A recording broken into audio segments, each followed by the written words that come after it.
All right, and so now let's look at how we can see related rates can help us solve this current problem here as an example. So let's spend some time reading the instruction, the wording of the problem, the description of the problem right here. So the altitude of a triangle. So now very important, that's right at this line right here. The altitude of a triangle. So start thinking about, start having in your imagination a triangle. Okay, and be ready for that. So the altitude of a triangle is increasing at a rate of 1 centimeter per minute, while the area of the triangle is increasing at a rate of 1. So here is another highlighted concept that it might be faded away for a lot of viewers, but this kind of information is quite standard reference now in these days. So hop onto the internet and find out. But my suggestion is to know how to find the area of a triangle. Okay, and that's why I was highlighting the earlier information that it does have something to relate with the altitude of a triangle. So area is somehow related to the altitude of a triangle. All right, and so now let me continue. So the area of the triangle is increasing at the rate of 1 centimeter square per minute. At what rate is the base of the triangle changing when the altitude is 8.5 centimeters and the area is 89 centimeters squares?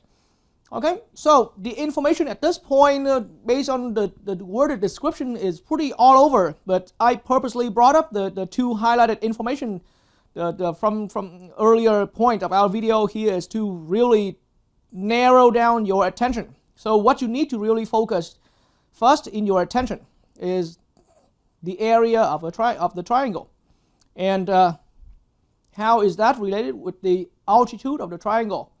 Okay, so those two pieces of information are what we need to narrow to right now. So in our understanding at this point right here, so now let me get back on my writing board here. So I highlighted that this problem concerns about the area of a triangle. So it is your responsibility to review your past understanding in terms of what the formula of area of a triangle is. But so now, just any triangle, okay, then we can take any base. We can take that edge right here to be the base, that edge here to be the base, or this edge here. But the point now is that from the opposite vertex of the triangle, if we can draw a straight line, if we can drop a straight segment perpendicular with the base, and like what I said earlier, any edge here of the triangle can be regarded as the base. And so from the opposite vertex that we can drop a direct vertical, the height drop down to that, we call this the altitude. Okay, so let me make a quick little note there. So the altitude is a lot of time notated by an h variable, but really we call that it's the altitude. The altitude. Also, quite a few textbooks call that the height. Okay, and of course this length here, see, whichever the length that the altitude drops down perpendicular to, that's called the base. Okay.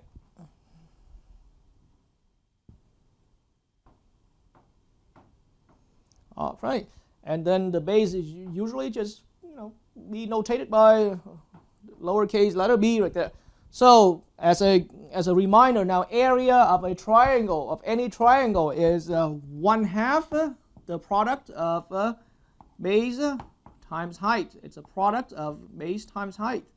But so in the end, the point now is that, so carrying from what we have learned in the general lecture regarding related rates, then what we have here ultimately is an equation with 3 variables involved, because you can see that the height can be a variable because we can assign different height to this triangle, and any one of the base here can be any length at any length. And So if we can change to different lengths of the base and different length of the height here, of the altitude, then the area changes as well. And so three quantities, three variables are being related and linked to each other. Okay, so this is the relationship that we want to ultimately pay our attention to and turn all of our focus, narrow our attention right down to that, to be the start point. Okay, so I can point out a generality for any applications, including this one and any other application problem that we're doing. Just basically look right into your problem and look for an equation of any work that you're doing, an equation that relating all the variables in your problem. Okay, and so being able to successfully point out your equation. Sometimes your equation can be surprisingly simple, like the one in here. Children in fifth grade already learned this formula.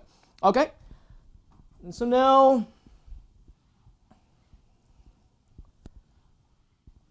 from that point right here, let me quickly look back into so that's the area of a triangle that we've seen. Let me quickly bring you back into my computer screen here. And so now let's look further into the given information. I'm going to remove the highlights here, because that's now we already narrow our attentions based on the highlighted information. But now let's say the altitude of a triangle is increasing. So now we're talking about some kind of rate. Altitude is increasing at a rate of 1 centimeter per minute. Okay, increasing at a rate of 1 centimeter per minute. But it's the altitude. So the altitude is increasing, it's changing at that rate. That means in our particular problem, in terms of as a rate, then we understanding that now, picking up from that given information, then we have a given, see, in this, among these variables, that's the altitude. So and the problem, the wording was saying the altitude is increasing at rate such and such. So it's dh dt, see, rate, and how fast that is over time. And you see, one more time right here, that to trigger your attention a little bit, but 1 centimeter per minute. So it intentionally gives you a hint that any of these is a function in terms of a time variable. Okay, and that's why these rates right here, easily we can find that it's in terms of time. You see the permanence variable. All right, so now the change in the height right here, the height is changing as rate, dh dt, but we are given that it's 1 centimeter per minute. That's given information. And let's dive in for more information. So one more time, looking back at my screen here on the computer, now I'm going to remove the highlights here and let's hunt for other information. So the altitude of the triangle is increasing, we already knew that, while the area of the triangle is also changing, is increasing at rate of 1 centimeter square. Okay, 1 centimeter square per minute. All right. And so now back on my writing board, I'm going to pick up from that given information. The area is increasing. Area is that variable. It's increasing. So increasing, there's a rate. So now I'm looking at the change, dA, the change in area over the change in time, right? The dA dt, which is now, well, and again, I have to emphasize, everything we're doing here is completely instantaneous. So this rate here is an instantaneous rate of change. This rate here is an instantaneous rate of change for area of the triangle. This is an instantaneous rate of change of the height of the triangle, or the altitude of the triangle. And this is at 1 square centimeter per minute. Okay, so we have two given rates here. All right, and so now, right from there will be more valuable information, but allow me to start getting into some work here as soon as we knock down or nail down about two given rates right here. Okay, so this is what we can do. Once we have learned about how useful that techniques we found, the related rates, let's just do it immediately, disregarding all of these given information. Right from this equation, we have our choice of, it's just the reason I brought up these things is to trigger my viewers' attention that here we are treating t as a variable. and t is nowhere found within this equation. This equation already has 3 variables, but nowhere among the variables here we found the t variable. That means any one of these 3 variables, they are a function. Any one of these is a function of t. So this is an a of t, this is a b of t. The base is changing in terms of t, and the height here is also changing in terms of t. Okay, because the key given to us is from right here. And really I came up to that decision because I saw that among the rates it was per minute and per minutes. That's the trick for us right there to recognize. Okay, and so now that means we now can go ahead and differentiate this in terms of t. Okay, and you can see that what I hope I can point out is that the reason I now decide to differentiate in terms of t because we had these given rates and it looks like they're all being in terms of t. Okay, all right, so now in that way I am going to differentiate this equation in terms of t.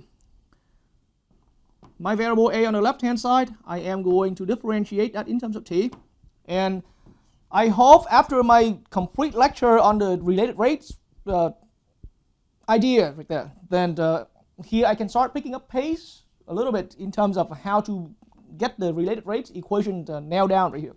So the left hand side I came up to differentiating a. The right hand side is to differentiate in terms of t, but the entire product is 1/2 times b times h. All right, but really 1/2 is a constant coefficient, and here we have a product. Left hand side is simply giving us just that dA dt, and that's already simple. Okay, the right hand side here is a 1/2 being ready to multiply with the differentiation of the product b times h, and keep in your mind again that's b and h, each one of these is a function of an implicit function of t. The same with a as well. Okay, and so now in one more step, left hand side we already came to dA dt. Okay, but the right hand side now is a 1/2. So the product rule now says I can take the derivative of the first function in my product. Each one of these again is a function of t. Each one of these is a function of t. So now I'm looking at 1/2 in parentheses db dt. That's the derivative of the function b multiplied with h without the derivative, plus according to the product rule. And now I'm going to keep b the same as a function b of t, even though I don't have to write the t in there, and multiply with dh dt. All right, and so now at this point I just realized that I have made and I have discovered an equation relating my 3 rates here. There's the dA dt, there's the dB dt, and there's the dH dt. And so now you're going to start, and I didn't even before I get into this, but anyone viewing this video can start realizing how useful these things is. I mean any of these is, because they will be part of that equation here later on as we substitute it in. But by the way, allow me to distribute that 1/2 to each term here. So on my next board, going into my next board, then I'm finalizing my equation as a relationship. dA dt, the rate dA dt is to equal 1/2 h, okay, 1/2 h dB dt, okay, plus another 1/2 b dH dt. Now I have a complete, quite of a simplified version of our, equation that's relating all 3 rates together. We have 3 rates: the change in area, the rates of changing area, the rate for changing of the base of our triangle, and the rate of changing our the height of the triangle. And of course, there's still some variables remain here. Okay, and so now at this point, it's time to make use. It's a good time now to make use of the given information. So the h dt, as I have expressed, is given to be 1 centimeter per minute, and then the dA dt, the rate of change for area, the instantaneous rate of change for area is 1 centimeter square per minute. So now I can go ahead and substitute these 2 rates, these 2 known given rates, into our equation relating the rates from the other board. So now dA dt here is going to be substituted by 1, and when we're actually doing a mathematical substitution, we don't need to use units here, okay? And that equals, and so now 1/2, we have not done anything with the h variable that remains here yet. Let's hold it, times dB dt, okay, because we didn't have any given information about the dB dt. And then plus, now we're looking at 1/2 for the next term. We didn't look for any further information regarding that b that remains here, but dH dt is substituted by 1. So this came out from our given information about dA dt, and this came out from given value for dH dt. So now our equation came down to, okay, and we can multiply the 2 to that side right here. I mean, we can multiply a 2 to both sides to clear out that fraction. So I'm looking at 2 equals h times dB dt, okay, and then plus simply b. All right, so now we actually need to look back at our wording of the problem and to find out further information. Any further pieces of information will now be appreciated. So at what rate is the base of the triangle changing? So right here in the question, and allow me to remove the highlighting from the previous step. But now to tackle down the question, at what rate is the base of the triangle changing? That means this problem of ours is asking us to find out dB dt. So in other words, part of the goal of the problem now. So now it takes us a little while to identify that our work here is to identify the dB dt. Okay, and so as I have just said, so this work now we realize that we are supposed to find the value of our dB dt right here. That's instantaneous rate. But now, to find that value, let's look for further information. So back in our problem, we have, so we want to find what rate is the base of the triangle changing when the altitude is 8.5 centimeter and the area is 89 centimeters square. Okay, so it might be a little bit strange at first for anyone to understand, but I have to recall again the concept that here is that the rates we're doing now is completely, any of the rates we're doing now is completely instantaneous. That means it's changing depending on every different instance. So the idea now is that this rate can be solved, and it will become different values based on different instances of, and different instances. I mean different instances where b reach a different value and whereas h can reach a different values.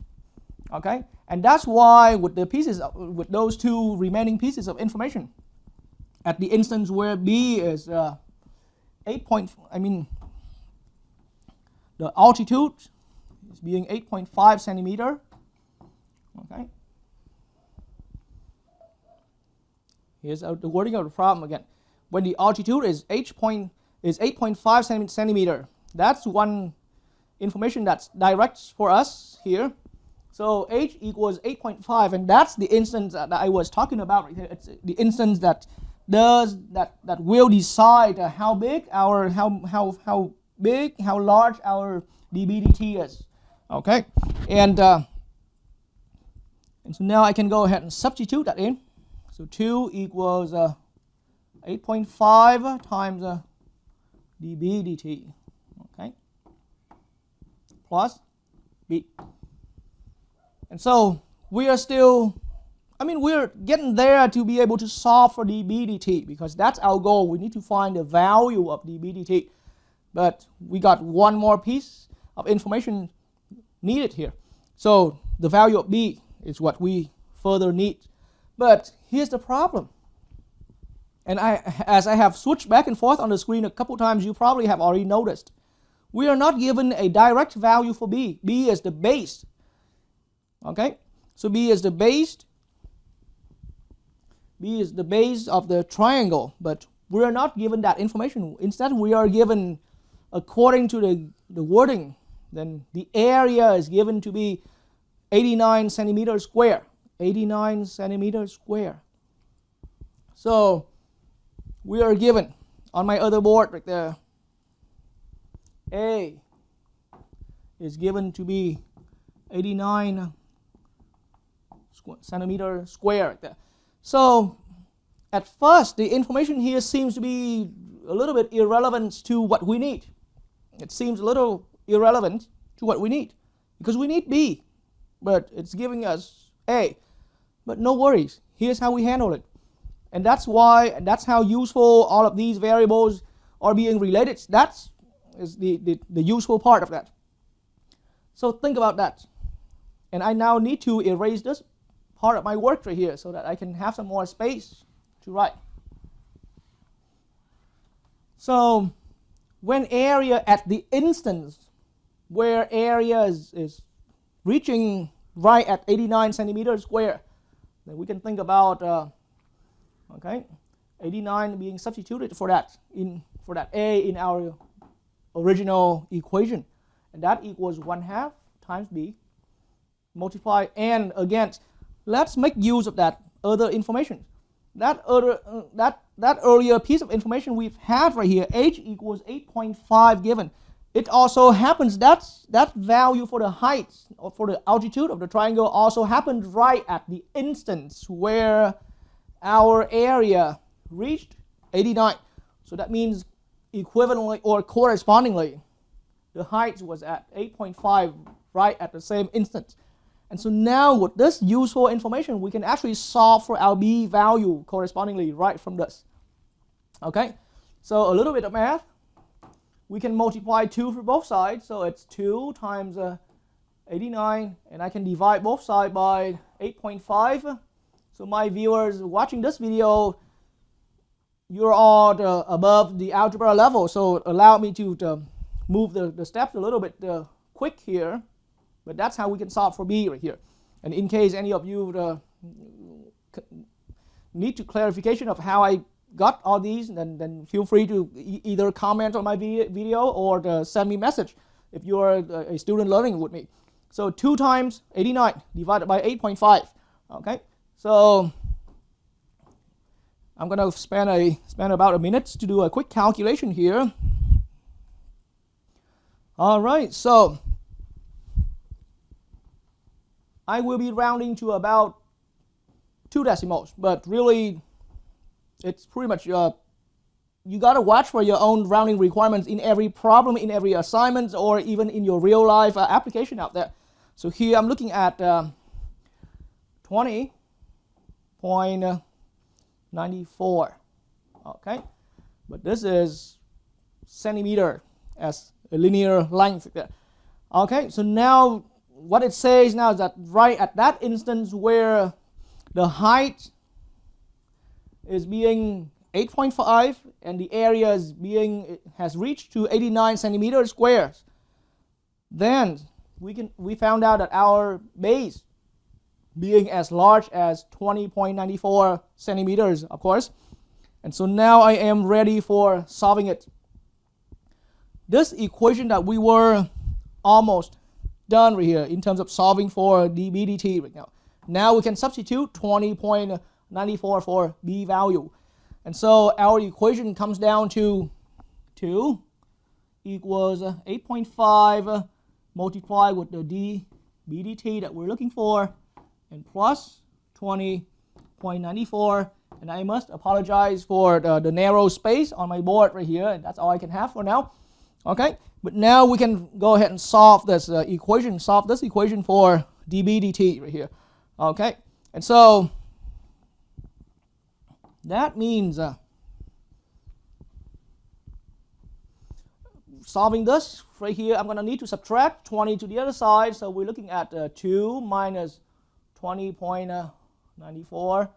Okay, and all that there equals 8.5. But you know what? Again, since I may assume, allow me to actually assume my viewers are all fluent in these calculations. So I'm going to subtract 20.94 from both sides and divide 8.5 from both sides. So now that's how calculating this value will give us the value for our dB dt. Okay, and so now I'm going to spend another minute doing my calculation.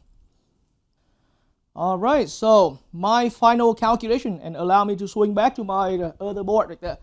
But so my final dB dt after the calculation turns out to be, it's a negative, okay, negative 2.23. Okay, and this is a length, so it's centimeters per minute. Okay. So wait a minute. What does it mean by having a negative 2.23 centimeter per minute as your answer? Negative. Well, because it's a triangle, and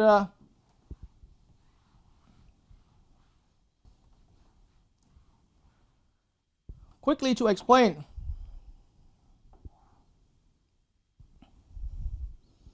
The point now is that it's just any triangle out there, and so the base, once we call this the base, if we call that the base, and this is the height can increase and increase or decrease. It's just basically a change in our height and base, and consequently the area. So in this way, that as we are growing the area by growing the height right here, by growing the altitude, and maintaining that way of growing the area at when the area is growing at 1 centimeter square right there, then in that way, right at that instance, our base have to shrink. Like I said, it's a negative, so that means the base here has to be decreasing so that the area can grow in a way that it came to 1 centimeter square per minute at that instance where this dH dt was a positive one. Okay, so be ready to accept the positive and negative rates anytime. So just make sure that your calculation is being done correctly. Okay.